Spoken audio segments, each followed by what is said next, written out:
అందరికీ షలోమ్. ఈరోజు యాషారు గ్రంథం నుండి కొన్ని విషయాలు మనం తెలుసుకున్నాం. అయితే ముందు వీడియోలో ఇస్సాకు గురించి కొన్ని విషయాలు తెలుసుకున్నాము. ఇప్పుడు మరికొన్ని విషయాలు మనం తెలుసుకుందాం.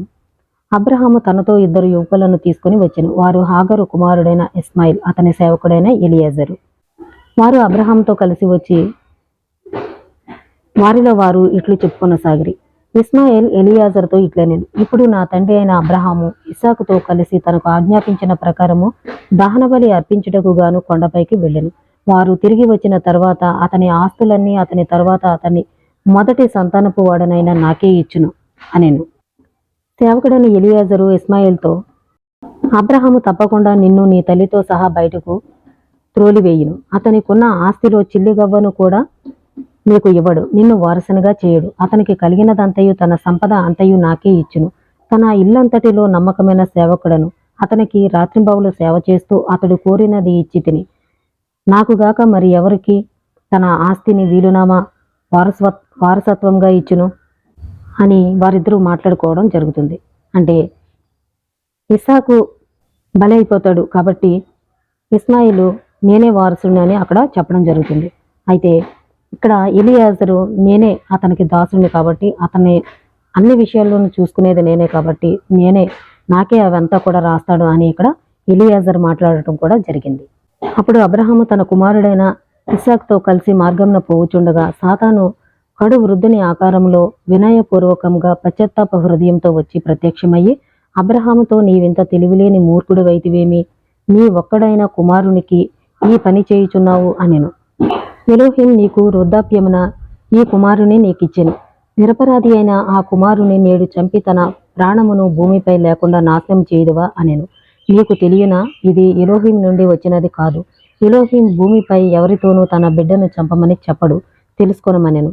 అబ్రహాము ఆ మాట విని ఈ మాట సాతానుదే అని తెలుసుకొనెను. సాతాను ఎలోహిం మార్గంలో నుండి తనను తప్పించుటకు ప్రయత్నించుచున్నాడని గ్రహించి సాతాను మాటలు వినకుండా మరియు అబ్రహాము అతనిని తిరస్కరించగా అతడు వెళ్ళిపోయాను.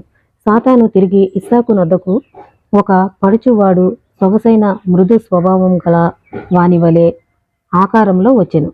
అతడు ఇస్సాకు నొద్దకు వచ్చి, నీకు తెలియదా, ఈ ముసలివాడే మూర్ఖుడైన నీ తండ్రి నిన్ను ఈ పనికి మాలిన పనికి చంపడానికి తెచ్చిచున్నాడని గ్రహించుమని చెప్పాను. అంటే ముందు ఒక ముసలివాని వేషంలో అబ్రహాం దగ్గరకు వచ్చి చెప్పడం అనేది జరిగింది. ఇది ఎలోహిం చెప్పలేదు, ఇదంతా కూడా సాతాను నీతో చెప్తున్నాడు, ఈ పని చేయకు అని చెప్పాడు. అయితే అబ్రహాం గ్రహించి ఆయన్ని గద్దించాడు. అయితే అబ్రహాం వినేలా లేడని చెప్పి ఒక సొగసైనటువంటి ఒక అందమైన రూపం ధరించుకుని పడుచువాని వలె వచ్చి ఇస్సాకు దగ్గరికి వచ్చి ఈ విధంగా చెప్పడం కూడా జరుగుతుంది. కాబట్టి నా కుమారుడా, అతని మాటలు వెనుక అతనితో పోవద్దు. అతని తెలివి మాలిన వృద్ధుడైన తండ్రి నీ అందమైన ఆకారమును అమూల్యమైన ప్రాణమును ఈ భూమి మీద నుండి పోగొట్టుకొనవలదు అనెను. ఇస్సాకు ఆ మాటలు వినే అబ్రహాముతో, నా తండ్రి ఈ మనిషిని మాటలు చెప్పిన విధంగా వింటివా అనెను. అబ్రహాము తన కుమారుడైన ఇస్సాకుతో, అతని పట్ల జాగ్రత్త పడు, అతని మాటలు వినవద్దు, అతనిని లక్ష్య పెట్టవద్దు. అతను సాతాను, అతడు మనలను ఎలోహిం ఆజ్ఞల నుండి త్రిప్పివేయుటకు ప్రయత్నం చేయుచున్నాడు అనెను. అబ్రహాము ఇంకను అతనిని నిందించుచుండగా సాతాను వారిపై ఆధిపత్యము పొందుట చూచి వారి యొద్ద నుండి దాగి వారిని దాటుకుంటూ వెళ్ళిపోయాను. అలా వెళ్ళి అతను ఒక సెలయేరులా మారిపోయి వారి మార్గమునందు కనబడెను. ఇద్దరు పడుచువారు ఆ ప్రదేశమునకు వెళ్ళి శక్తివంతమైన పెద్దదైన ఆ నీటి వాగును చూచిరి. వారు ఆ నీటి వాగులో ప్రవేశించి వారి అడుగులు ఆ వాగును తగలగానే ఆ వాగు వెళ్ళిపోయేది. వారు ఇంకా లోతుకు వెళ్ళినప్పుడు ఆ నీళ్లు వారి మెడ వరకు వెళ్ళినవి. వారు ఆ నీటి నిమిత్తము బహుగా భయకంపితులైనారు. అబ్రహాము ఆ నీటి వాగును మీదుగా వెళ్ళినప్పుడు గతంలో ఆ మార్గమున నీళ్లు లేవన్న సంగతి గ్రహించెను. అబ్రహాము అతని కుమారుడైన ఇస్సాకుతో, నాకు ఈ మార్గము తెలియను, ఇక్కడ నీరు గాని వాగు గాని లేదు. ఇది మనలకు సాతాను చేస్తున్న పని, మనలను ఎలోహిం ఆజ్ఞ నుండి మరల్చుటకు ఈ పని అంతయు చేయుచున్నాడా నేను. అబ్రహాము అతన్ని మందలించి అతనితో ఇట్లనెను, ఎలోహిం నిన్ను మందలించును, సాతాను మా నుండి వెళ్ళిపో, మేము ఎలోహిం ఆజ్ఞల ప్రకారము మమ్ములను వెళ్ళనిమ్మనెను. అబ్రహాము మాటలు విన్న సాతాను భయకంపితుడై వారి నుండి వెళ్ళిపోయాను. ఆ ప్రదేశము మునుపటి వలె నీరు లేని ఎండిన ప్రదేశమై పోయిను. 3వ దినమున అబ్రహాము కన్నులెత్తి ఎలోహిం తనకు ఆజ్ఞాపించిన ప్రదేశమును దూరంలో చూచెను. భూమి నుండి ఆకాశమునంటుకునిన ఒక అగ్నిస్తంభము అతనికి ప్రత్యక్షమయ్యెను. మరియు ఆ పర్వతము పైన మహిమ మేఘము అతనికి ప్రత్యక్షమవ్వగా ఎలోహిం మహిమ ఆ మేఘమందు కనిపించెను. అబ్రహాము ఇస్సాకుతో, నా కుమారుడా, ఆ పర్వతము పైన చూచితివా? ఆ దూరముననున్న దానిని గ్రహించితివా అనెను. ఇస్సాకు తన తండ్రికి జవాబు చెబుతూ ఇట్లనెను, అదిగో, నేను ఆ అగ్నిస్తంభమును, మేఘమును మరియు ఆ మేఘము పైన ఎలోహిం మహిమను చూచితినెను. అబ్రహాము తన కుమారుడైన ఇస్సాకు ఎలోహిం ముందు దహన బలికి అంగీకరించినట్లు గ్రహించెను. అబ్రహాము తన కుమారుడైన ఇస్మాయిల్తో, ఎలియాజరుతోనూ, దూరముననున్న పర్వతము పైన మేము చూచినది మీకు కనిపించుచున్నదా అని అడిగాను. అప్పుడు వారు సమాధానంగా, మాకు పైనున్న ఇతర పర్వతముల వలెనే ఇది కూడా కనిపించుచున్నది తప్ప మాకేమీ కనిపించటం లేదు అనెను. అప్పుడు అబ్రహాము ఎలోహిం వారిని అబ్రహాము ఇస్సాకులతో వచ్చుట అంగీకరించుట లేదని గ్రహించి వారితో ఇట్లనెను, నేను ఇస్సాకుతో కలిసి చెప్పబడిన పర్వతమునకు వెళ్ళి ఎలోహింను ఆరాధించి వచ్చేదము.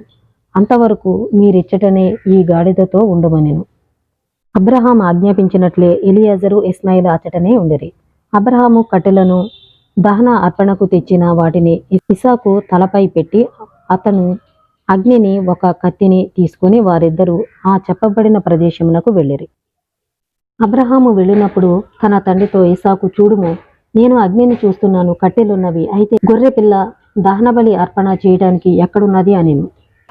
అబ్రహాము సమాధానముగా, గొర్రెకు బదులుగా నిన్నే దహనబలి అర్పణకు ఎలోహిం ఎంచుకొనేననెను. ఇస్సాకు తన తండ్రితో, ఎలోహిం నీతో చెప్పినది ఆనందంతోనూ సంతోషంతోనూ చేయుటకు నేను సిద్ధమే అనెను. అబ్రహాము తన కుమారుడైన ఇస్సాకుతో ఇట్లనెను, నీ హృదయంలో వేరొక ఆలోచన గాని సలహా గాని ఉన్నట్లయితే నాకు చెప్పు, ఇది సక్రమము కానట్లయితే నాకు చెప్పుము, నా కుమారుడా, నాకేదియును దాచవద్దు అని చెప్పాను.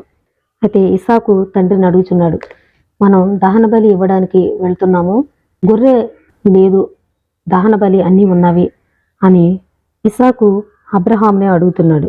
కట్టెలున్నవి, అగ్ని ఉన్నది, కానీ గొర్రె పిల్ల లేదు అని తన తండ్రిని అడగటం జరిగింది.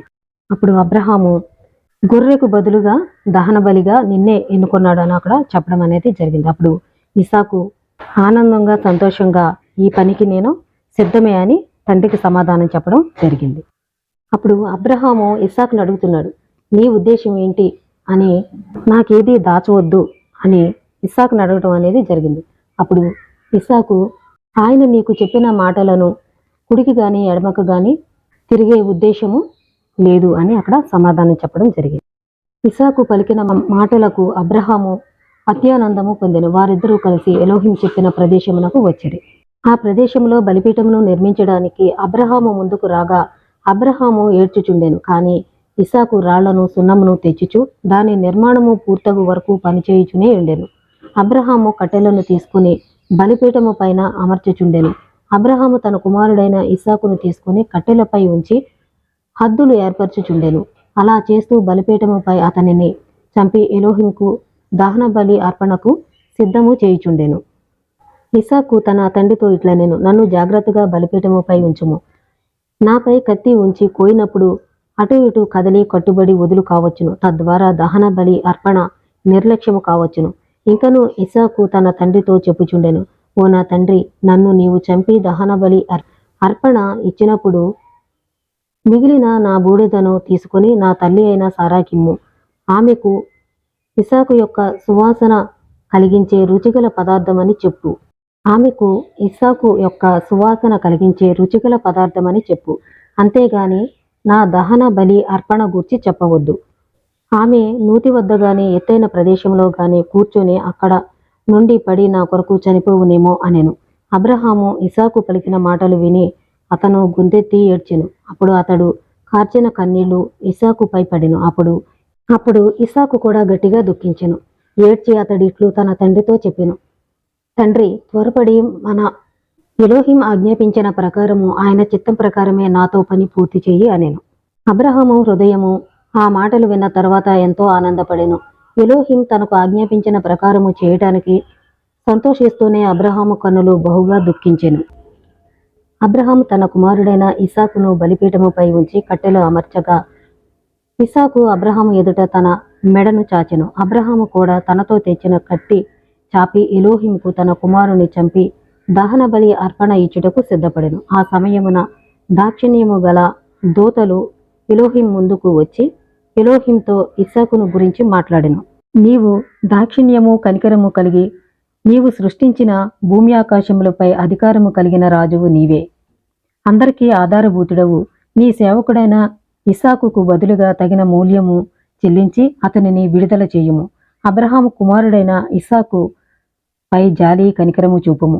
నీ సేవకుడైన అబ్రహాము కుమారుడైన ఇస్సాకు ఒక బలి పశువు వలె అగుటకు బద్ధుడైనాడు చూచితివా. కాబట్టి ఎలోహిం వారిపై జాలి చూపుము అని ఇక్కడ దూతలు ఎలోహింను వేడుకోవడం జరిగినది. ఆ సమయమున ఎలోహిం అబ్రహామును ఆకాశము నుండి పిలిచెను. ఆయన ఆ చిన్నవాని మీద చెయ్యి వేయకము, అతనినేమీ చేయకుము. నీకు ఒక్కడైయున్న నీ కుమారుని నాకియ్య వెనుక తీయలేదు కనుక నీవు ఎలోహింకు భయపడివాడవని తెలిసియున్నది. ఎలోహిం ఇస్సాకుకి బదులుగా ఒక పొట్టేలును దహన బలిగా సిద్ధపరిచెను. ఈ గొర్రెపోతు అబ్రహాము ముందుకు వచ్చినప్పుడు సాతాను దీనిని పట్టుకుని పొదలో దాని కొమ్ములను చిక్కుబెట్టి దానిని అబ్రహాము ముందుకు రానియకుండా చేసెను. అలా చేస్తే అబ్రహాము తన కుమారుడైన ఇస్సాకునే బలి ఇస్తాడు గనుక. అబ్రహాము పొట్టేలును చూడగా అది అతని ముందుకొచ్చెను. దానిని తీసుకుని బలిపీఠము యొద్దకు తీసుకుని వచ్చి అతని కుమారునికి బదులుగా బలిపీఠంపై నుంచి ఇస్సాకు బదులుగా బలి ఇచ్చెను. అప్పుడు అబ్రహాము బలిపీఠము పైన చేయవలసినదంతయు చేసెను. ఈ స్థలము నా కుమారుని స్థలముగా నేడు ఎలోహిం ముందు భావింపబడునుగాక అని గట్టిగా అరిచెను. అప్పుడు ఎలోహిం అబ్రహామును అతని సంతానమును ఆ దినమున దీవించెను. అబ్రహాము దహనబలి అర్పణతో ఇంకా నిమగ్నమై ఉండగా సాతాను సారాకు వినయ విధేయత కలిగిన ఒక వృద్ధుడి రూపంలో ప్రత్యక్షమాయెను. అతడు ఆమెతో, నేను నీకు ఒక విషయము తెలిపెదను. నీ ఒక్కగానొక్క కుమారుని పట్ల అబ్రహాము చేసినది నీకు తెలియనా? ఇస్సాకును తీసుకుని ఒక బలిపీఠమును నిర్మించి అతనిని చంపి బలి అర్పణ చేసెను. ఇస్సాకు ఏడ్చి దుఃఖించెను. తన తండ్రి అతనిని చూచెను గాని జాలి దయ అతనిపై చూపలేదు. సాతాను ఈ మాటలను సారాకు వినిపించి వెళ్ళిపోయెను. సారా ఆ మాటలను వినెను. తన కుమారునికి తెలిసినటువంటి వ్యక్తి ఈ మాటలను చెప్పానని అనుకొనెను. సారా ఎలుగెత్తి బిగ్గరగా తన కుమారుని నిమిత్తము ఏడ్చెను. తన తల నేలకేసి కుట్టుకునిచు నేలపై పడి ఏడ్చుచుండెను. ఓ నా కుమారుడా ఇస్సాకు, నీకు బదులుగా నేనెందుకు చావలేదు? నా కుమారుడా ఇస్సాకు అని ఏడ్చుచునే ఉండెను. ఆమె ఇంకనూ దుఃఖిస్తూ, నేను నిన్ను కని పెంచి పెద్దవాడిని చేశాను. నా ఆనందము నాకు విషాదము దుఃఖమాయెను. నిన్ను కోరుకుని ఎలోహింకు ప్రార్థించి 90 ఏండ్ల వయసులో కనియుంటిని. నిన్ను కత్తికి ఇచ్చి బలి అర్పణకు ఇచ్చి తినా అని ఏడ్చుచునే ఉండెను. నా కుమారుడా, నీవు ఎలోహిం ఆజ్ఞను నిర్వహించుటలో ఇది నా తండ్రి చిత్తమైతే నాలో నేను ఓర్చుకొందుననెను. సర్వజీవుల ప్రాణము ఆయన చేతిలో ఉన్నది. ఎలోహిం వాక్కును ఎవరు ధిక్కరించగలరు? సారా తన సేవకులతో కలిపి హెబ్రోనులో సేవకులతో కొందరితో వెళ్ళి వెతికెను, కాని వారి జాడను కనుగొనలేదు. ఇదిగో చూడు, అప్పుడు సాతాను ఒక వృద్ధుని రూపంలో సారా వద్దకు వచ్చి ఆమె ముందు నిలవబడి ఉండెను. అతడు ఆమెతో, నేను అసత్యము చెప్పి ఉంటిని. అబ్రహాము నీ కుమారుని చంపలేదు, అతడు బ్రతికియే ఉన్నాడు. ఆ మాటలు సారా వినిన తరువాత ఆమె ప్రాణము ఆమె కుమారుని నిమిత్తము అమితమైన ఆనందముతో బయటకు పోయిను. అలా ఆమె చనిపోయింది. ఆమె సేవకులంతా ఆమె వద్దకు వచ్చి పోగయ్యరి. అబ్రహాము తన సేవ అంతా ముగించుకుని తన కుమారుడైన ఇస్సాకును మరి 2 పడుచు వారితో కలిసి తిరిగి వచ్చెను. వారు బెయేర్షెబా ముఖము మీద పడి, నా తల్లి, నా తల్లి, నీవెలా నన్ను విడిచి వెళ్ళితివి? నీవెక్కడకు వెళ్ళితివి? ఓ నా తల్లి, నీవు నన్నెలా విడిచితివి అని ఏడ్చెను. అబ్రహాము మరియు ఇస్సాకు బహుగా ఏడవగా వారి సేవకులు వారితో కలిసి సారా నిమిత్తమై ఏడ్చిరి, దుఃఖించిరి. వారందరూ సారా నిమిత్తమై బహు భారంగా దుఃఖించిరి. సాతాను సారా దగ్గరకు వచ్చి ఇస్సాకుని అబ్రహాము దయ జాలి కనికరం లేకుండా చంపేశాడు అని చెప్పినప్పుడు సారా చనిపోలేదు. ఏడుస్తూ రోదిస్తూ వారిని వెతకడానికి వెళ్ళింది. అయితే సాతాను మళ్ళీ వచ్చి నేను నీకు అసత్యం చెప్పాను అని చెప్పినప్పుడు ఇస్సాకు చనిపోలేదు, బ్రతికే ఉన్నాడు అని చెప్పినప్పుడు ఈమె చనిపోయింది. ఇదేంటి మరి? ఆయన చనిపోయాడని చెప్పినప్పుడు ఈమె ఏడుస్తూ అతకడానికి వెళ్ళింది. కానీ చనిపోలేదని చెప్పినప్పుడు ఇక్కడ సారా చనిపోవడం జరిగింది. ఎందుకు మరి ఇలా చనిపోయింది? ఇవన్నీ విషయాలు కూడా మన తెలుగు బైబిల్లో వివరంగా లేవు. కాబట్టి ఇలాంటి మరిన్ని విషయాలు మీరు తెలుసుకోవాలనుకుంటే నా ఛానల్ని సబ్స్క్రైబ్ చేయండి. అంటే అందరూ చూస్తున్నారు కానీ సబ్స్క్రైబ్ చేయట్లేదు. సబ్స్క్రైబ్ చేయండి. అందరికీ షలో.